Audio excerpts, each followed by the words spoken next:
More Ghanaians continue to pay tribute to late chairman of the Council of State, poet and diplomat, Professor Kofi Awoonor.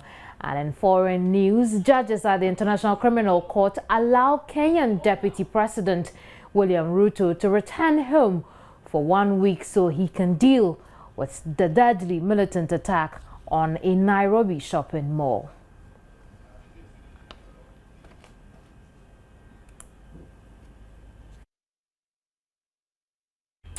Details of these and more coming up on News Today.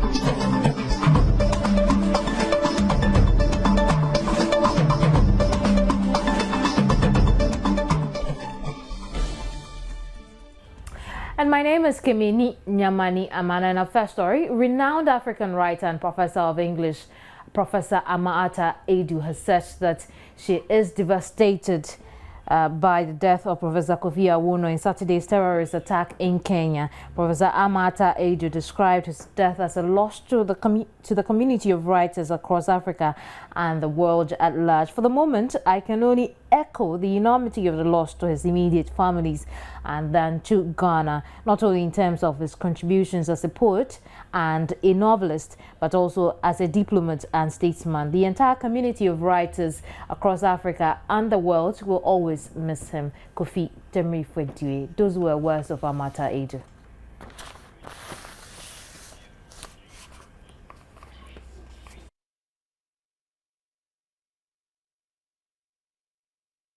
Has described the death of Professor Kofi Awoonor as a shock and a really big blow. President of the Ghana Association of Writers, Kwesi Jan Appinkton, described him as someone who gave Africa a voice and made it possible for Africa to hear itself and be heard by others through his works. Professor Awoonor was in Nairobi as a participant in the Story Moja Hay Festival. That's a big shock. I heard about it first in very late last night that he had been involved in the attack. It was only this morning that the level of that involvement became clear, and it is such a profound shock, such a really, really sad situation, really. People like Kofi Awoonor, like, of course, Chinua Achebe, like Amata Edu and Co. What did that generation, what they did was to give a voice to Africa, not just to African writers, but to Africa. They made it possible for Africa to hear itself and to be heard by others in an authentic way. Remember that when you are colonized, the colonizer gives you their language. And when you use that language, more or less you become them. But you need to find your own voice. Even when you're using their language, you need to find your own rhythm, your own idioms, your own, and that is what those writers did. So that younger ones will feel confident that they can create their own symbolisms and be accepted as part of world culture. And remember that he died attending a literary festival at which he said this was the birthing of countries, bringing together. This was all that he said, 3 days ago at the Moja Story Book Festival. So he died still promoting the literary culture of Africa, the literary togetherness of Africa. So he had so much to give. It is a blow. It is that enthusiasm, it's the passion. Unless you have the passion for what you do, you can do it for 1 million years, you never do it well. What we can learn from him is that commitment to whatever he wanted to do, to his passion. Well, the 2012 presidential candidate of the opposition New Patriotic Party, Nana Akufo-Addo, has said he is deeply saddened by the death of the former chairman of the Council of State, Professor Kofi Awoonor. Professor Kofi Awoonor was killed in the brutal attack on a shopping mall in Nairobi, Kenya. Quoting from his statement, he says, "Despite our political differences, he and I maintained a good personal relationship. I shall forever remember him with fondness, his erudition, wit and courtesy. The Ghanaian nation has lost a distinguished son. My sincere condolences and sympathies go to his family for their loss and to his son, who was also injured in the abominable incident, and wish him a speedy recovery. May God bless him and may his soul rest in perfect peace." You can read the full statement on myjournal.com.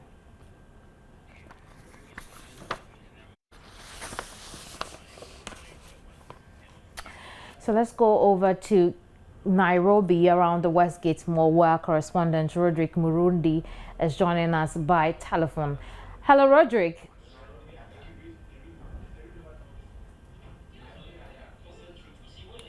Hello, Roderick. Well, I'm not sure Roderick is on the phone at the moment, but let's go into the issue. And heavy gunfire has been heard and smoke is rising at the shopping center in Nairobi, where militants are said to be holding a number of hostages. 69 people have been killed and more than 170 injured since the attack began in Kenya's capital on Saturday. Between 10 and 15 attackers are still inside the Westgate shopping center. The Somali Al-Shabaab movement has said it was behind the attack, and authorities have emphasized that it is a delicate operation as the safe rescue of the hostages is their top priority. Al-Shabaab says it carried out the attack in response to Kenya's military operations in Somalia. The group, which is part of the Al-Qaeda network, has repeatedly threatened attacks on Kenyan soil if Nairobi did not pull its troops out of Somalia. There are about 4,000 Kenyan troops in the south of Somalia, where they have been fighting the militants since 2011.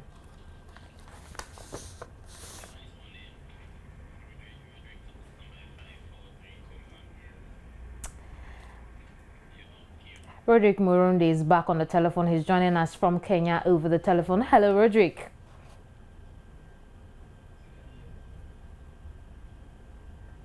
Roderick, give us an update on the situation in Nairobi.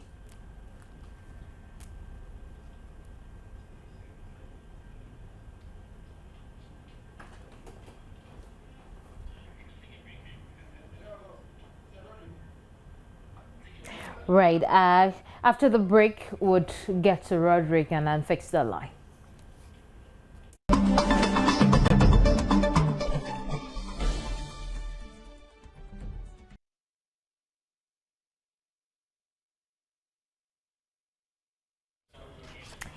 You're watching news today. My name is Kwame Nkrumah. Just away from the Kenyan issue for a moment, judges at the International Criminal Court are allowing Kenyan Deputy President William Ruto to return home for 1 week so he can deal with a deadly militant attack on Nairobi shopping mall Westgate. The court said Monday it is adjourning his trial for crimes against humanity in the light of the circumstances in Kenya. His lawyers filed a request Sunday evening in which they said that the deputy leader is needed at home to take part in security briefings and consultations.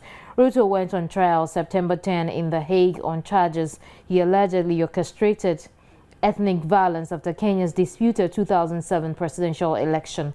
Both he and his co-defendant, radio executive Joshua Sang, have pleaded not guilty. At least 68 people were killed and dozens wounded during an attack by Islamist militants on a Nairobi shopping mall that began Saturday.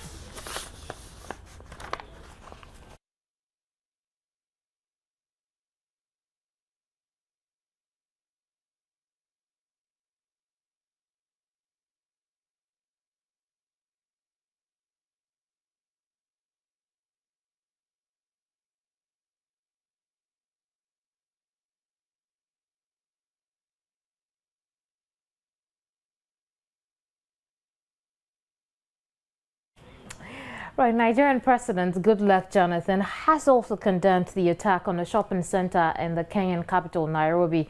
The president, who is presently attending the UN General Assembly in New York, USA, extended condolences to President Uhuru Kenyatta and Kenyans over attack perpetrated by the terrorist group Al-Shabaab.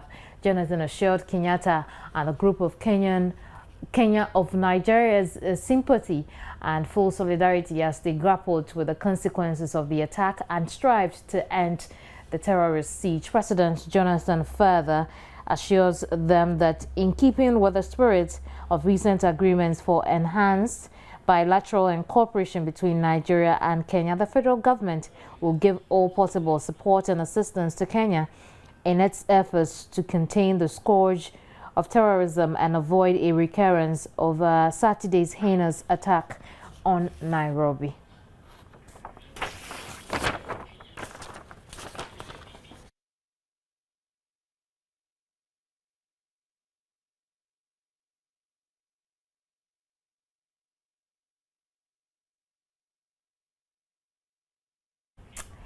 Well, away from Kenya, the MPP has completed its thank you tour and issued a statement to that effect. And it says the last in a series of thank you meetings organized by the leadership of the new patriotic party to show gratitude to its teaming members for the various roles they played in the 2012 election campaign and subsequent presidential election petition was held on Saturday at Ho, the Volta regional capital. The thank you meetings, which was begun by presidential candidate of the NPP in the 2012 election, Nana Akufo-Addo, last Sunday in Accra, was held in all 10 regional capitals across the country and was also used as an opportunity to dilate with the party and the regions on the way. Now, during the meetings, the various constituency and regional executives were tasked to submit ideas, proposals and observations on the party, its organizational structure, campaign and whatever in their view the party should be doing or not do in order to capture power in 2016. Read the full statement on myjoyonline.com.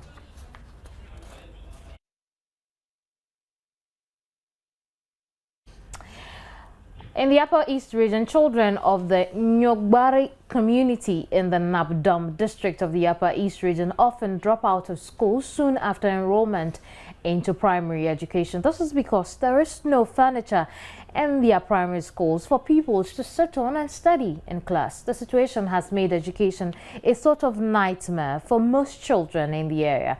Upper East correspondent Albert Sori visited the school and came through with this report. Looking at the neat and serene nature of the environment of the Nyogbari Primary School, you would easily be tempted to think this is a place where children are happily and soundly studying. Sadly, the reverse is the case. Most pupils in this school are demotivated and receive a bulk of their lessons prostrating on the cold, bare cement floors of their classrooms. The Nyogbari Primary School has no tables and chairs. The school, primary, it was only the primary. Then they opened different JSs. So when they opened the junior high school, there was one head that was running the school. So it was the furniture that was there, the JSS people used some of them. Teachers of the school say despite efforts to teach the children, most lessons are lost due to the children's discomfort sitting on the floor to listen and lying down to write. Out of about 600 pupils, only one could speak to Joy News in English. When I lie down to write, my book and At the Nyogbari Kindergarten School, the non-existence of classroom furniture is coupled with the problem of overcrowding. Children of kindergarten 1 and 2 share the same classroom and teacher. The head of the kindergarten, Gladys Golima, says the situation is unbearable. The headmaster of Nyogbari Primary School appeals for help. Albert Sori's report for Joy News.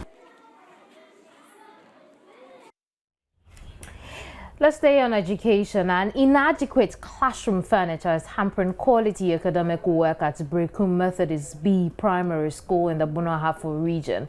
A visit to the school by a man, Nestor Kafuya Joma, revealed some shocking situations that about 4 to 5 people share a desk instead of the usual 3 or 2 pupils.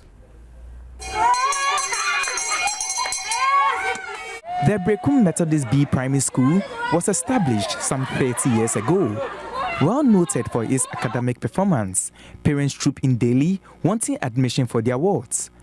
This has brought immense pressure on school administrators. 4 or 5 pupils share a desk, and some have to wait for others to finish with classes to get a chance to sit at a desk. Another serious challenge are the leaking roofs.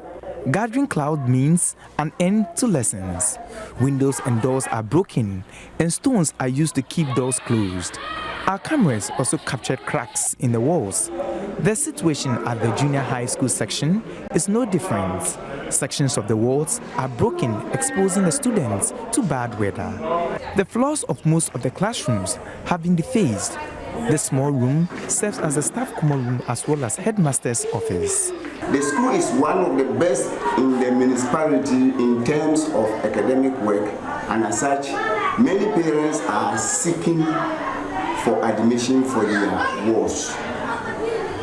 In view of this, we are lacking so many facilities like furniture, TLM, boards, locks, covers, just to mention but a few.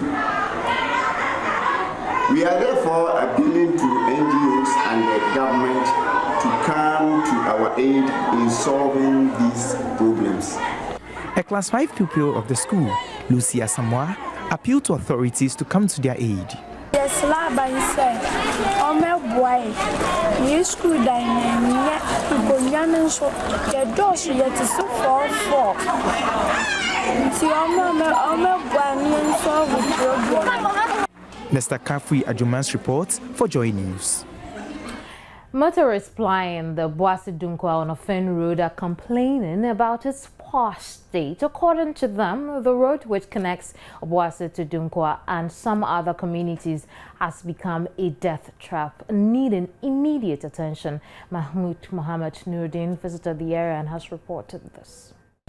For some years now, this road has not seen any rehabilitation. Even though it is an important stretch of road for commuters, government is yet to address the situation. Several accidents on this road have claimed countless lives. Drivers say any attempt to dodge potholes leads to another, and on numerous occasions have resulted in accidents. Due to its bad nature, some armed robbers hide along the stretch and terrorize commuters. Residents in the area say they are worried about the situation and have resorted to patching the potholes to make money. They insist government must intervene. 25-year-old Akusiata further explained the experiences drivers and sick people go through on the road. She and 2 others chase after every driver to take 1 Ghana cedi for work done. Like Ajua and her crew, many other people do the same to keep the road a bit more trouble. The Teacher Trainee Association of Ghana has described government's decision to scrap teacher trainee allowances and replace it with the students' loan scheme as unfair. According to the national president, Mohammed Amin Mansiru, if government doesn't rescind its decision, they will be compelled to embark on a nationwide strike.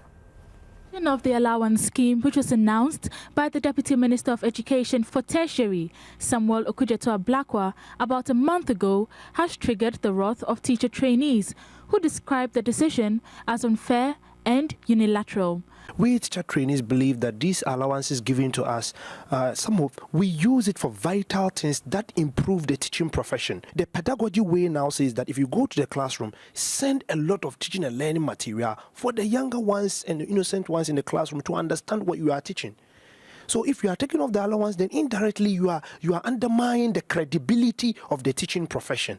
According to the national president, Mohammed Amin Mansiru, neither government nor the National Council for Tertiary Education has given attention to their plight, and they therefore threatened to embark on a nationwide strike. If the government fails us, then the only thing is trainees all over the country will resort to either a strike action. Perhaps it is our right to go on strike if we know that the government is doing something which is not in our interest without consulting us. We know it is not mandatory, but it is statutory right for the government to also listen to the citizens who have their plight. We have an association, we are the leaders, and what we are saying, the government should also listen to us. We can even tell our members not to go to the classroom. He also called on government to avoid politicizing educational policies, since it poses a threat to education in the country.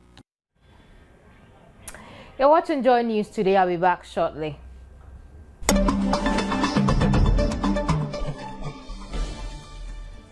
Hello again, you're watching News Today. On to some international news. And German Chancellor Angela Merkel's Conservative Party has won Germany's election, but finished just short of an absolute majority, official results show.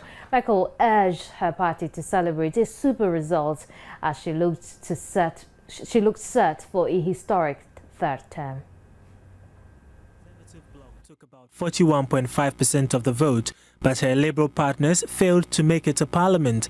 It is thought she is likely to seek a grand coalition with the Social Democrats or SPD, who won 26%. The Liberal Free Democrats or FDP won only 4.8%, which correspondents say is a disaster for the junior coalition partner, leaving it with no national representation in Parliament for the first time in Germany's post-war history. Turnout, projected at about 72%, was higher than at the last federal election, which had the worst on record.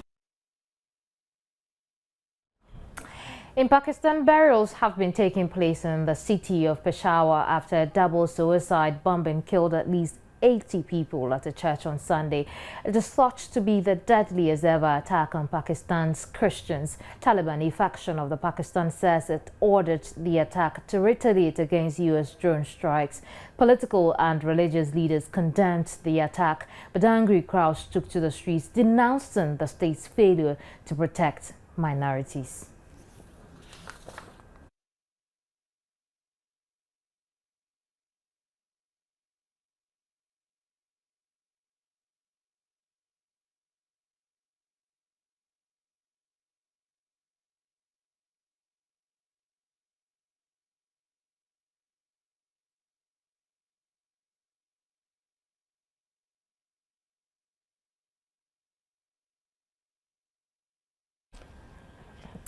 That'll be all for the international news segment. When I come back, we do showbiz. Now, Deputy Minister of Education Samuel Okudzeto Ablakwa has said that one of the key legacies Dr. Kwame Nkrumah left for Ghanaians form a solid educational system that continues to shape the lives of many. On the occasion of Kwame Nkrumah's 104th birthday celebration, Ablakwa says government will continue to borrow the rich ideologies of the nation's first president to give citizens the better Ghana it promised.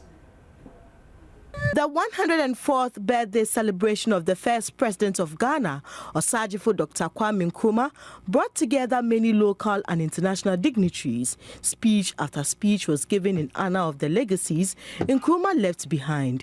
Minister of Justice of the Republic of Uganda, Major General Kahindi Ataferi, in an address asked African leaders to oppose the idea of gradual approach to issues of development and unity. According to him, Osajifo Dr. Kwame Nkrumah will forever be remembered for his ruthlessness in seeking for the best for his nation. Major General Kahindi Ataferi, Minister of Justice of the Republic of Uganda, and Deputy Education Minister Samuel Okudzeto Ablakwa applauded Dr. Kwame Nkrumah for the foundation he built for the educational sector. What I will always remember Nkrumah for, especially with how he shaped Ghana with education, had to do with going beyond just numeracy and literacy. Kwame Nkrumah did something. He went into the mindset of the Ghanaian student and tried to use education to change the colonial mentality, that new colonial mentality that made the African feel subservient or second-rated. His secondary schools, the technical schools, and his ability to bring clear emphasis to higher education, the need for skills training, and the need to have an educational system which is functional. Dr. Nkrumah was born on September 21, 1909 at Nkrofo, Gold Coast, now Ghana, and shepherded the country in its struggle for independence from Great Britain. He founded the CPP and led Ghana to independence in 1957. He was named life president of both the nation and his political party until the army and police in Ghana seized power in 1966, and he found asylum in Guinea. 2012 flag bearer of the CPP, Dr. Abu Sakara, says the CPP can only seize power when its members put their differences aside and unite. And we, at this time, must set aside all partisan interests and look at ourselves as a Ghanaian people, one nation working towards one common destiny. He said it is regrettable that even though Dr. Nkrumah's legacies are second to none, the present CPP is unable to gain the trust of the people. But we can be if we take the crucial decisions and we recognize that it is a competition. Time waits for nobody. I am just appealing to the party rank and file today, when we have opportunity to mark Founders Day. The next question is, how are we? Are we ready to be able to take the vehicle that we have to put ourselves in the driving seat, to be able to make the decisions that affect the nation's path towards that vision that he talked about?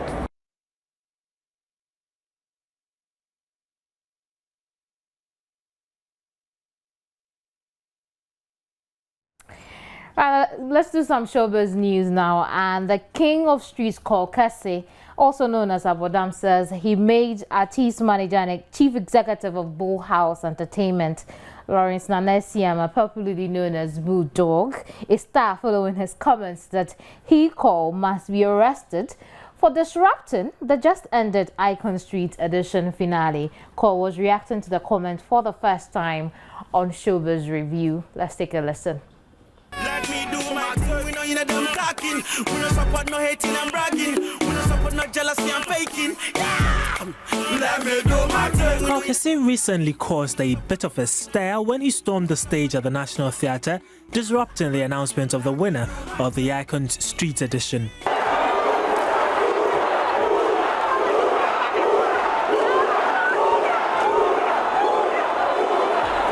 After Kwal's Kanye move, artist manager Bulldog joined the chorus calling for Kwal's arrest. He also suggested the king of the streets may actually need psychiatric attention.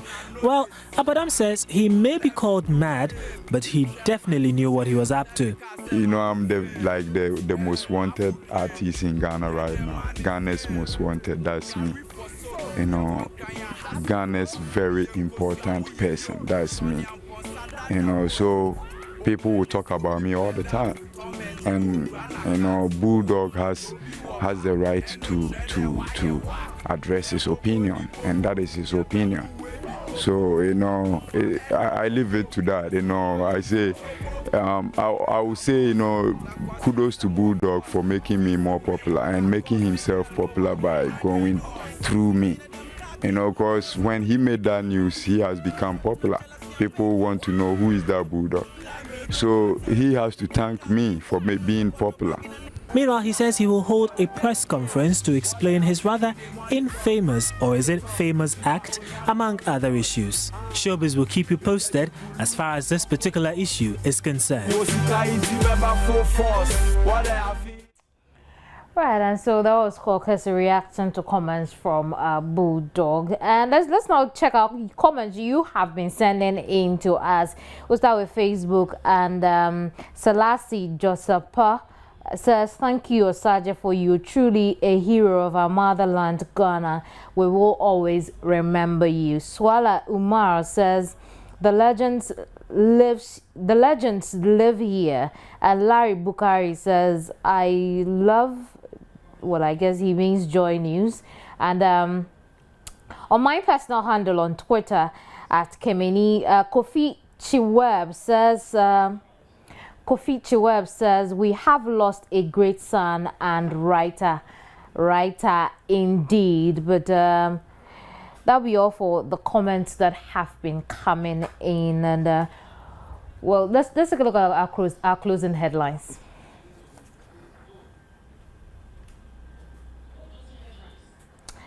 Right.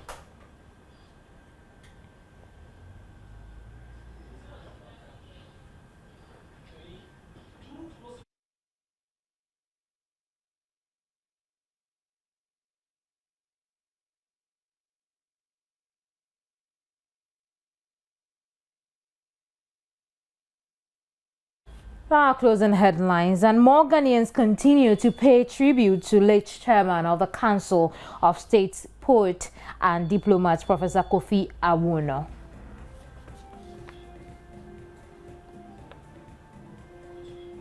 Judges at the International Criminal Court allow Kenyan Deputy President William Ruto to return home for 1 week so he can deal with the deadly militant attack on Nairobi shopping mall Westgate.